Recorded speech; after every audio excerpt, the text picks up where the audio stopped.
Welcome to the Slop Temple. We pray this video helps. In this video, I will explain how to play Pokémon Let's Go Pikachu on a low-end device. First, assess your device's capabilities, focusing on its processor and RAM.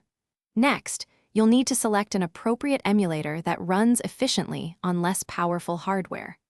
Finally, make sure your device's operating system is fully updated to avoid any compatibility issues or performance bottlenecks. This foundational step is crucial for a smoother gaming experience.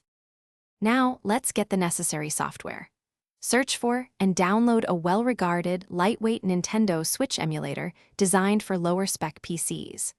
Once the emulator is installed, you'll need to find the Pokémon Let's Go Pikachu game file, often referred to as a ROM.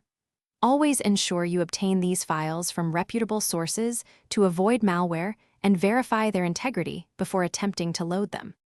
To maximize performance, open your emulator settings.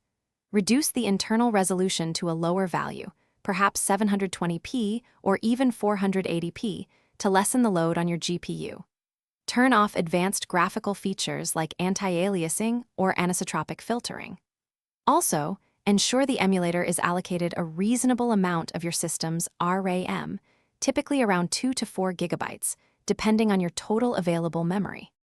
For the best gameplay experience, close all unnecessary background applications before launching the emulator.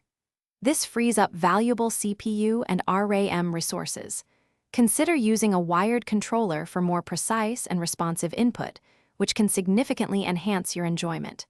Remember to check the description for links to great deals, including that awesome car air freshener.